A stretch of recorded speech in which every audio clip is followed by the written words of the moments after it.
ये वीडियो आपके लिए बहुत ही हेल्पफुल होने वाली है, क्योंकि इसमें बहुत ही बेहतरीन ढंग से आपको बताया जाएगा कि इस तरह के सवाल अगर एग्जाम में आ जाएगा तो आप बिल्कुल छोड़ेंगे नहीं, छोड़ेंगे। ठीक है, एग्जाम में छोड़ ही नहीं सकते, क्योंकि आपको समझ में आ जाएगा। इसलिए आपको ये वीडियो पूरा देखना है, स्किप नहीं करना है। अगर आप स्किप कर देंगे तो आपके कुछ ऐसे कंसेप्ट पॉइंट मिस हो सकते हैं जो आपके लिए बहुत ज्यादा जरूरी हो। इसलिए आपको स्किप नहीं करना है। आप चाहे तो स्पीड बढ़ा के देख सकते हैं, लेकिन ये वीडियो आपको पूरा जरूर देखना है, क्योंकि मैं दावे के साथ आपसे कह सकती हूँ कि वीडियो देखने के बाद ऐसे सवालों को लेकर आपके मन में जो भी डाउट है ना, सारे डाउट क्लियर हो जाएंगे। तो प्लीज वीडियो के अंत तक आपको बने रहना है। तो चलिए स्टार्ट करते हैं। सबसे पहला है कि रूट 2 को हम सिद्ध करेंगे, उसके बाद रूट 3, रूट 5, रूट 7 और रूट 11 को सिद्ध करेंगे। सब एकदम पारापारी से सिद्ध करेंगे और बिल्कुल धीरे धीरे, हमें कोई जल्दबाजी, हमें बस समझने से मतलब है, ताकि एग्जाम में अगर आ गया ना तो हम छोड़ नहीं पाए, यही बस हमको जरूरी है। ठीक है, तो सबसे पहले हम रूट 2 से स्टार्ट करते हैं। ठीक, ये प्रश्नावली 1.3 का क्वेश्चन भी है रूट 5, लेकिन हम रूट 2 को भी सिद्ध करेंगे, क्योंकि जरूरी नहीं है रूट 5 दिया है चैप्टर में तो रूट 5 ही आएगा, क्योंकि कई बार ऐसे सिंगल रूट वाले एग्जाम में आ चुके हैं। तो हमें इसको समझना है, बिल्कुल सारे कंसेप्ट को समझना है और सारे पॉइंट को आसानी से कवर कर। सबसे पहले हम क्या सिद्ध करेंगे, रूट 2। रूट 2 ये सवाल सिद्ध करने वाले हैं, तो हमें कैसे सिद्ध करना पड़ेगा, क्योंकि सिद्ध करने वाले सवाल को हम जबरदस्ती तो नहीं मान सकते हैं। हमें उसके लिए कुछ तर्क लेना पड़ता है, कुछ वैल्यूएबल तर्क लेंगे और उसी में उसको हम घसीट के लेके चलेंगे। अगर वो नहीं फॉलो किया तभी हम कहेंगे कि नहीं, ये अपरिमेय संख्या नहीं, परिमेय संख्या नहीं होगा। ध्यान से समझिए इस बात को कि आपको पता है, ये सबको पता है कि जो सिंगल रूट वाले होते हैं ना, ये रूट से बाहर नहीं निकलेंगे। ये रूट 2 है, जो 2 का गुणनखंड ही नहीं होगा। जब 2 का गुणनखंड ही नहीं होगा, ये रूट से बाहर नहीं निकलेगा, तो ये क्या है, अपरिमेय संख्या, आपको पता है। लेकिन आपको सिद्ध करके इसको दिखाना है। तो अपरिमेय तो है, लेकिन हमें सिद्ध करना है क्या, परिमेय संख्या, अपरिमेय संख्या सिद्ध करना है। इसका मतलब अपरिमेय है और अपरिमेय भी सिद्ध करना है। तो अब बताइए, तो इसको हम जस्ट उल्टा लेके सिद्ध करेंगे, तभी ये जाकर सिद्ध हो। अपरिमेय है और अपरिमेय सिद्ध ही करना है, तो हम इसको क्या मानेंगे, परिमेय संख्या मानेंगे। तो हम रूट 2 को क्या मानेंगे, परिमेय संख्या मानेंगे, क्योंकि हमें अपरिमेय संख्या सिद्ध करना है। अगर हम इसको मान लेंगे, क्या मान लेंगे, परिमेय मान लेंगे, तो ये परिमेय अपरिमेय है, तो ये परिमेय मानेंगे। तो ये परिमेय संख्या के नियम को अगर फॉलो नहीं किया तो पता चल जाएगा कि यह अपरिमेय संख्या है। अब यहाँ पर देखिए कि जब ये अपरिमेय संख्या है, हम इसको मानेंगे परिमेय संख्या जबरदस्ती। ठीक है, ये तो अपरिमेय संख्या है, लेकिन हम मानेंगे जबरदस्ती कि चल तू परिमेय संख्या की कैटेगरी में रह। अगर वो कहेगा कि चल भाई अब मेरे से नहीं होता, मैं अपरिमेय संख्या ही हूँ और मैं अपरिमेय संख्या के साथ रहूंगा, मैं परिमेय संख्या के सारे रूल फॉलो नहीं कर सकता हूँ, तो जहाँ ये कह देगा वहीं पे समझ जाना कि हमारा ये सवाल सिद्ध हो गया, डन। लेकिन इसको कैसे कैसे सिद्ध करेंगे, आइए उसी तर्क को हमें समझना है आसान से आसान भाषा में। लो भाई, अब हमने तो मान लिया कि रूट 2 एक परिमेय संख्या है, लेकिन ये है तो नहीं, जबरदस्ती वाली बात है। लेकिन फिर भी जब हम मान ही लिए हैं कि रूट 2 एक परिमेय संख्या है, तो परिमेय संख्या के सारे रूल फॉलो करेंगे। जैसे कि आप अपने घर पे हैं और किसी रिलेशन में जाते हैं या किसी अदर पर्सन के अगर घर जाते हैं, कहीं पर भी जाते हैं, तो उस घर के जो भी नियम होते हैं आपको भी फॉलो करना पड़ता है ना। तो अब यहाँ पर देखिए कि जब ये क्या था, अपरिमेय था ना, अपरिमेय था, और ये उठ के आया कहाँ पर, परिमेय के घर आया, तो ये कहना पड़ेगा ना इसको कि चल परिमेय संख्या के जगह घर आया है, परिमेय संख्या के सारे रूल फॉलो करने पड़ेंगे। अगर तू फॉलो नहीं किया तो समझ लेना तो परिमेय संख्या के घर से मतलब घसीट के बाहर निकाल देंगे। वही काम इसमें करने वाले हैं। इसको क्या करेंगे, परिमेय मान लिए तो परिमेय संख्या के घर के जितने भी सारे नियम होंगे, सारे नियम फॉलो करेंगे। अगर कह देगा कि हम ना फॉलो करेंगे ना, तो कहेंगे चल निकल घसीट भाग यहाँ से। अब देखिए इसको कैसे कैसे हम मनवाते हैं। तो यहाँ पर ये भी तो समझना जरूरी है ना कि परिमेय संख्या के क्या क्या रूल होते हैं। ज्यादा लेक्चर दे रहे हैं ना, कोई बात नहीं, लेकिन ये सब समझाने के लिए आपको कर रहे हैं, क्योंकि कुछ ऐसी चीज होती है मैथ में ना, जो ज्यादा लेक्चर सुनने के बाद आपको सवाल आसानी से समझ में प्लीज बोर मत हुई। अब यहाँ पर हम क्या करेंगे, रूट 2 बराबर हम मान लेंगे P/Q, क्योंकि परिमेय संख्या p बटा q के रूप में होता है। ये तो आप बचपन से पढ़ते आ रहे हैं। इसमें मानेंगे p तथा q का मसह मतलब HCF एक होना चाहिए। ठीक है, क्या होना चाहिए? एक होना चाहिए, जहां Q बराबर नॉट इक्वल टू 0। ठीक है, देखिए P तथा Q का मास एक होना चाहिए और जहाँ Q बराबर नॉट इक्वल टू 0 होना चाहिए। ये हमने इसके सामने रख दिया कि ये हमारे घर के नियम है। अगर इसे तो फॉलो कर सकते हैं तो फॉलो कर, या ना परमिशन क्या घर से फटाफट यहाँ निकल जाओ बिना देरी किए, तो वही काम हम इसको करेंगे, इसको मनवाएंगे जबरदस्ती। ये सब इस नियम को फॉलो कर, यानी कि तू P और Q है तो P और Q का मास तो रहा एक आना चाहिए। और क्या, Q बराबर नॉट इक्वल टू 0 इसलिए लिखा जाता है, ये परिमेय संख्या के रूप में लिखा जाता है कि 7/0 नहीं लिख सकते हम किसी नंबर को, 5/0 नहीं लिख सकते हैं, क्योंकि Q की जगह पर अगर 0 आ जाएगा तो उस नंबर का मतलब ही इंफिनिटी हो जाएगा। समझ रहे हैं? अगर नीचे 0 आ जाएगा तो इसका मतलब ये इंफिनिटी हो जाएगा। ठीक है, इसीलिए हम यहाँ पर लिख के दिखा देते हैं कि Q बराबर नॉट इक्वल टू 0 होता है। ठीक है, कि यहाँ नीचे वाले का मतलब 0 नहीं होना चाहिए, बस इसलिए यहाँ पर लिखा जाता है। अब बात आपको सही समझ में, अब आगे बढ़ते हैं। अब हम क्या करेंगे, इसको आहिस्ते आहिस्ते आगे स्टेप बाय स्टेप बढ़ेंगे। यहाँ पर हम लिखेंगे क्या कि दोनों ओर वर्ग करने पर, क्या लिखेंगे? दोनों ओर वर्ग करने पर, क्या लिखेंगे? दोनों ओर वर्ग करने पर। ये हो गया। अब हम दोनों ओर वर्ग करेंगे तो ध्यान से समझिए इस बात को, इधर भी वर्ग करेंगे और इधर भी। दोनों ओर की बात का मतलब यही होगा कि LHS साइड में भी करेंगे और RHS साइड में भी करेंगे। कभी भी वर्ग एक साइड नहीं होता है। यहाँ पर फटाफट करते हैं। देखिए यहाँ पर √2 का स्क्वायर, अब बराबर में P बटा में Q का स्क्वायर, ध्यान से देखिए कर दिया हमने। अब स्क्वायर करेंगे तो यहाँ पर देखिए √2 का स्क्वायर है तो ये केवल 2 हो जाएगा, और P का स्क्वायर करेंगे ये P स्क्वायर, और Q का स्क्वायर करेंगे तो ये हो जाएगा Q स्क्वायर।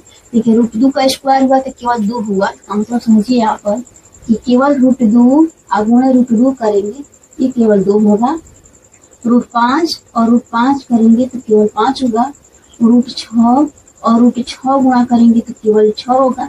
ये कंसेप्ट है, क्योंकि देखिए यहाँ पर 2 में गुणा करेंगे तो 4 हो जाता है, 4 का वर्गमूल निकालेंगे तो 2 ही होगा। इसलिए सभी बच्चों को बताया जाता है कि अगर सेम नंबर दे दीजिए, अगर सेम नंबर्स को रूट में गुणा करते हैं तो केवल रूट कैंसिल होते हैं, वही नंबर आंसर हो जाता है। इसी तरह √2 में गुणा हुआ तो क्या हुआ? केवल 2 हो गया। Q स्क्वायर को इधर लेके चले जाएंगे और 2 को नीचे बटे में लेके आ जाएंगे, तो इधर ये हो जाएगा Q स्क्वायर बटा में P स्क्वायर, बटा में क्या हो जाएगा? 2 हो जाएगा। अब हमने Q स्क्वायर को इधर लेके आ गया और 2 को इधर लेके आ गए। अब क्या करना है कि P स्क्वायर बटा में 2 आया। इस समीकरण से हमें क्या पता चलता है, इससे हमें क्या कंक्लूजन निकलता है, इस बात को हमें समझना है, क्योंकि यही इस सवाल का आधार है। बाकी सभी बच्चों को यहाँ से समझ में आता है लेकिन आगे नहीं समझ में आता है। ठीक है, तो यहाँ पर देखिए ध्यान से कि अगर P स्क्वायर बटा में क्या है? 2 है, तो P स्क्वायर 2 से कटेगा, इसका मतलब यही ना, P स्क्वायर क्या होगा? 2 से कटेगा। ठीक है, अभी घबराइए मत, समझा रहे हैं। तो P भी क्या होगा? 2 से कटेगा। ध्यान से समझिए, अगर P स्क्वायर 2 से कटेगा तो P भी क्या होगा? 2 से कटेगा। कैसे? P स्क्वायर 2 से कटेगा तो सिंगल P भी 2 से कटेगा। समझ में आ रही है? नहीं, बिल्कुल नहीं आ रही, तो समझ में आएगा।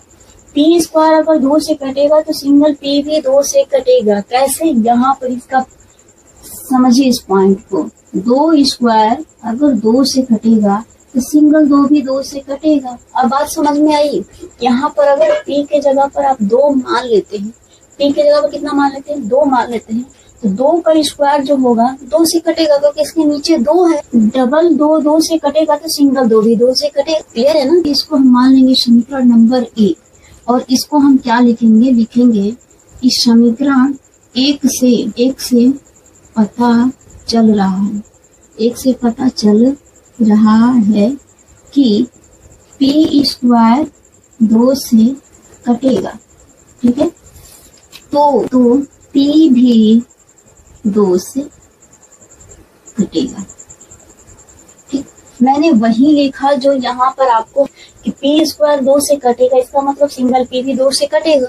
इसका उदाहरण यहाँ पर है कि 2 स्क्वायर का 2 से कटेगा तो सिंगल 2 भी 2 से कटेगा।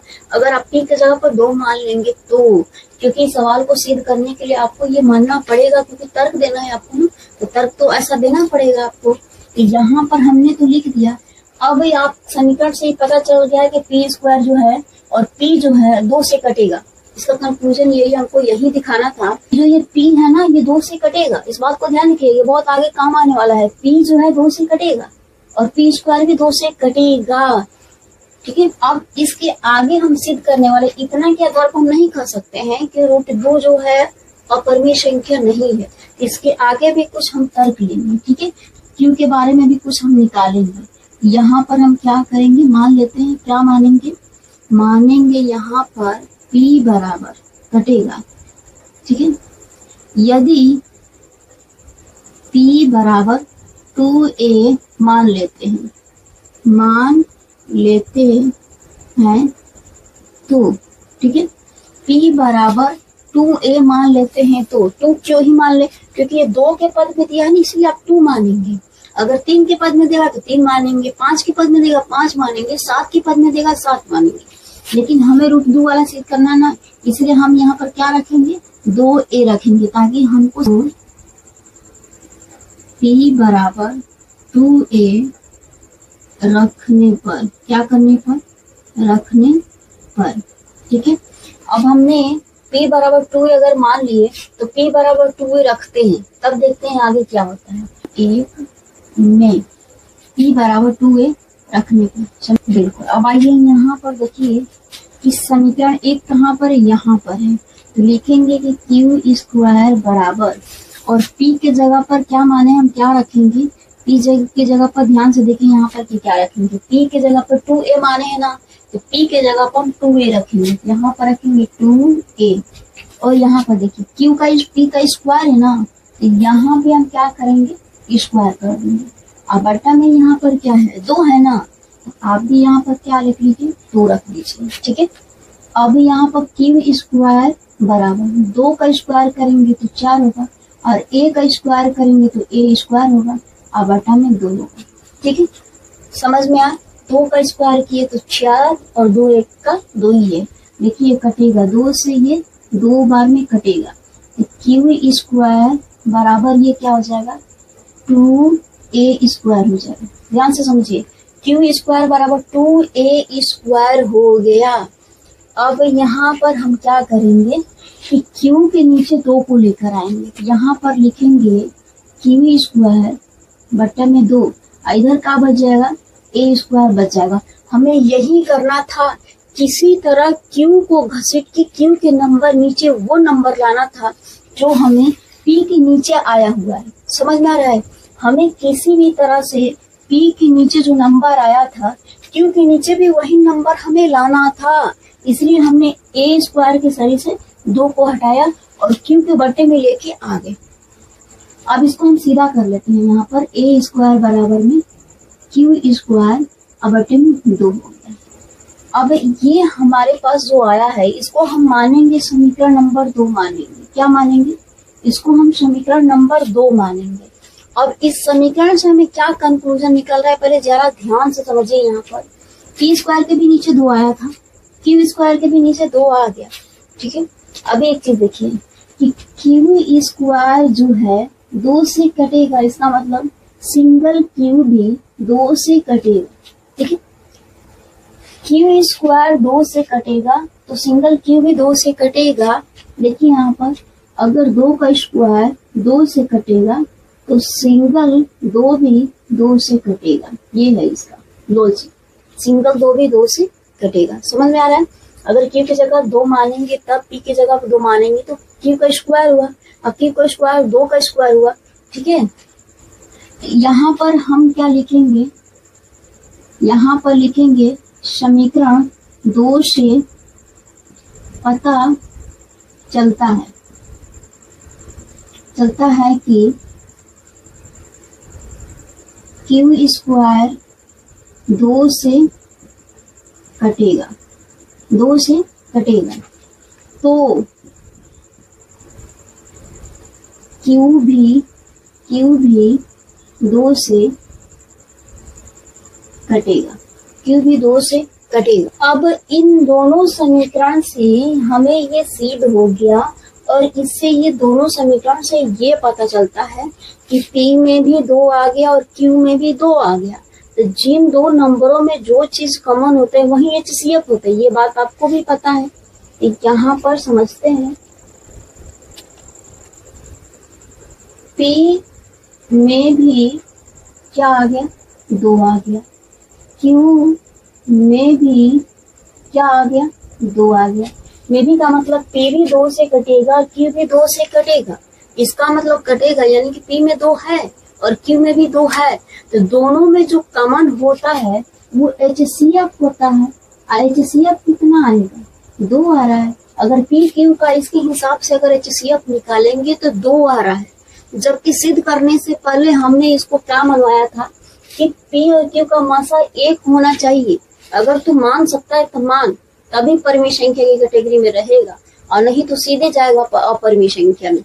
और इसी तरह हमको इसको घसीट के लेके आए थे, लेकिन आते आते यहाँ तक कहा कि बस भाई मैं अपरिमेय हूँ और अपरिमेय ही रहूंगी, बस मुझे अब ज्यादा परेशान न कर, रुक दे यहाँ पर। क्योंकि यहाँ पर ये मानने से मना कर दिया ना कि मैं HCF 1 नहीं रहूंगा, मैं HCF 2 रहूंगा। इसका मतलब उल्टा चला गया, हमने HCF 1 माना, आगे HCF 2। बात समझ रहे हैं? अगर किसी के घर जाएंगे, किसी रिलेशन में जाएंगे या कहीं नए जगह पर अगर आप जाते हैं तो वहाँ का रूल रेगुलेशन आपको फॉलो करना पड़ेगा, और नहीं फॉलो किए तो का सब लोग आपसे बोर हो जाएंगे और सीधा कहेंगे अरे भाई जो तू वहाँ जहाँ से आया है ना वहीं तू जा, वहीं पे तू सर्टिफिकेट कर ले, वहीं पर तू अच्छा है। उसी तरह ये भी है, हमने माना परिमेय लेकिन नहीं माना, ठीक है, इसलिए इसको घसीट के फिर दे दिया परमिशन क्या है। यहाँ पर देखिए लिख के देंगे क्या, अतः समीकरण 1 और 2 से पता चलता है ना कि HCF 2 होगा, क्योंकि दोनों में 2 कॉमन है। यहाँ पर लिख देंगे क्या, √2, अतः √2 एक अपरिमेय संख्या, अपरिमेय संख्या है। यहाँ पर लिख देंगे प्यारा सा क्या, प्रूफ लिख देंगे। समझ में आया? क्या लिख देंगे, प्रूफ लिख देंगे। अब यहाँ पर ध्यान से समझिए, हमने √2 तो सिद्ध कर लिया, लेकिन अब नंबर है किसका, √3 का। ठीक है, किसका नंबर है, √3 का नंबर है। अब हम √2 सिद्ध कर लिए, तो अब हम √3 सिद्ध करेंगे, उसके बाद √5 सिद्ध करेंगे, उसके बाद √7 सिद्ध करेंगे। ठीक है, उसके बाद रूट में 11 सिद्ध करेंगे। यही ना, यही नंबर बाकी है। तो ध्यान से समझिए, आपको अगर एक सिद्ध करना सीख गए, एक का कंसेप्ट अगर आप समझ गए, तो समझिए कि आप सभी सिंगल अपरिमेय सिद्ध करने वाला आप समझ गए। कैसे, यहाँ पर मान लीजिए यहाँ पर हमें सिद्ध करना है क्या, √3 सिद्ध करना है। तो अगर यहाँ √3 सिद्ध करना है तो यहाँ पर क्या रखिए, √3 रखिए। ठीक है, ये कंडीशन यही रहेगा, सारे सिंगल अपरिमेय संख्या वालों के लिए कंडीशन यही रहेगा। अब यहाँ पर जब √2 है, यहाँ पर आप क्या लिखेंगे, √3 लिखेंगे। √3 का स्क्वायर होगा तो क्या होगा, यहाँ पर 3 होगा। अब यहाँ पर बट्टे में 2 आया था, यहाँ पर 3 होगा। ठीक है, अब समीकरण 1 से पता चल रहा है कि P² 2 से कटेगा नहीं। अब यहाँ पर 3 कटेगा क्योंकि नीचे 3 आ गया ना, यहाँ पर P² 3 से कटेगा। अब यहाँ पर देखिए, इसलिए सिंगल P भी किससे कटेगा, 3 से कटेगा। ठीक है, इसका मतलब जहां जहां 2 है वहां आप 3 कर दीजिए। तो यहाँ पर हम क्या कर देंगे, सारे 2 को हटा के यहाँ पर 3 रख दें। ध्यान से समझते हैं। फिर यहाँ पर क्या था, 3 रखेंगे, नीचे भी 2 है तो हम यहाँ भी क्या रख देंगे, 3 रख देंगे। अब यहाँ पर जब 3 का स्क्वायर होगा तो यहाँ पर क्या होगा, 9 होगा। नीचे क्या रहेगा, यहाँ पर 3 रहेगा। ठीक है, अब ये 3 से 3 को कटाएंगे तो यहाँ पर क्या होगा, 3 होगा। यहाँ पर जो 2a² हुआ, यहाँ पर क्या हो जाएगा, 3a² हो जाएगा। अब यहाँ पर देखिए, यहाँ पर बट्टे में 2 है तो यहाँ पर 3 हो जाएगा। यहाँ पर बट्टे में क्या है, 3 है तो 3 हो जाएगा क्योंकि 3 सिद्ध कर रहे हैं। अब वही बात यहाँ पर क्या है, 2 है, यहाँ पर क्या करिए, 3 करिए। यहाँ पर 2 है, यहाँ पर 3 करिए, और लास्ट में क्या हो गया, ये सिद्ध हो गया √3 वाला। देखिए देखिए कमाल, अगर एगो कंसेप्ट सीख गए समझिए सारे सीख गए। यहाँ पर देखिए जहां जहां √2 था वहां वहां हमने सब जगह क्या कर दिया, √3 को लेके कर दिया। √3 यानी √2 के जगह पर √3 हमने रिप्लेस कर दिया। तो इस तरह हमारा सिद्ध हो गया क्या, √3 वाले। ठीक है, एक बार इसको ध्यान से समझ लीजिए, हमने कुछ भी नहीं किया, केवल 2 की जगह पर हमने सारे नंबर की जगह पर 3 3 3 3 फिट कर दिया है। ठीक है, अब आगे बढ़ते हैं √5 की तरफ। अब √5 वाले समझ लीजिए ध्यान से पहले। अब हमने √2 सिद्ध कर लिया, √3 सिद्ध कर लिया, अब नंबर है √5 का। तो इसके लिए भी ध्यान से समझो। अब आपको क्या करना है, जो आपके मन में चल रहा है ना वही करना है। क्या, हम √3 को यहाँ से हटाएंगे, यहाँ रखेंगे √5, यहाँ भी हटाएंगे, यहाँ पर रखेंगे √5, क्योंकि 3 के जगह पर अब हम क्या रखेंगे, 5 को रिप्लेस कर देंगे तो वो हमारा √5 वाला हो जाएगा। समझ में आ रहा बात। चलिए अब यहाँ पर रखते जाइए फटाफट। यहाँ पर 5 रखिए, यहाँ पर हम रख देते हैं 5, यहाँ पर हम रख देते हैं क्या 5, यहाँ भी आप आ जाएगा क्या 5, जहां जहां 3 था वहां वहां 5 रखिए, क्योंकि हम √5 वाले सिद्ध कर रहे हैं। ठीक है, तो यहाँ हम रख देते हैं 5। फिर यहाँ पर देखिए, यहाँ पर हम रख देते हैं क्या 5 रख देते हैं। उसके बाद आइए ध्यान से, यहाँ भी क्या रख देते हैं 5, यहाँ बट्टे में भी रखा आ जाएगा 5, यहाँ पर क्या रख देंगे आप 5 के स्क्वायर होगा तो अब यहाँ पर क्या हो जाएगा 25 हो जाएगा, और नीचे क्या रहेगा 5 रहेगा। उसके बाद यहाँ पर देखिए ये 5 से 5 कट जाएगा, यहाँ पर क्या हो जाएगा 5a² हो जाएगा। यहाँ नीचे 5 रहेगा, यहाँ भी नीचे क्या रहेगा 5 रहेगा, और लास्ट में इधर बदल दीजिए क्या हो जाएगा 5 हो जाएगा। यहाँ भी क्या हो जाएगा ये 5 हो जाएगा, और लास्ट में किसका सिद्ध हो गया √5 वाला हो गया। देखिए ध्यान से इसको देखिए, जहां जहां √3 था वहां वहां हमने क्या कर दिया √5 सिद्ध कर दिया। तो आई होप कि आपको ये वीडियो बहुत काम आने वाली है, क्योंकि √2, √3, √5 सिद्ध कर लिए। अब चलिए यहाँ पर देखिए क्या √7 को हम लोग देखते हैं। अब जब √7 को सिद्ध करना है तो अब हम √5 को हटाएंगे, √5 की जगह पर क्या करेंगे, अब हम कर देते हैं 7। समझिए ध्यान से, यहाँ कर देंगे 7, यहाँ भी क्या हो जाएगा 7, यहाँ भी हो जाएगा क्या 7। क्यों रिप्लेस कर रहे हैं, 5 की जगह पे हम 7 कर रहे हैं, सबने वही करना है। यहाँ पर कर देंगे 7, यहाँ पर हो जाएगा 7, यहाँ भी क्या हो जाएगा ये हो जाएगा 7, और यहाँ पर देखिए ध्यान से रखेंगे 7। ठीक, यानी 5 को हटा के आपको रखना है 7, यहाँ रखेंगे 7, नीचे भी आ जाएगा क्या 7। तो 5 के स्क्वायर हुआ था तो 25, अब 7 रखे हैं ना तो यहाँ पर 7 का स्क्वायर होगा, तो 7 का स्क्वायर करेंगे तो कितना हो जाएगा 49 हो जाएगा। ठीक है, और नीचे क्या रहेगा 7 रहेगा, और 7 से 49 कटेगा तो 7 7 49, यहाँ पर क्या हो जाएगा 7 हो जाएगा। इसके नीचे भी क्या आ जाएगा 7 आ जाएगा, इसके भी नीचे क्या आ जाएगा 7 आ जाएगा। यहाँ पर 5 को हटाइए और 7 बैठाइए, यहाँ भी 5 हटाइए 7 बैठाइए, और यहाँ भी 5 हटाइए और 7 बैठाइए।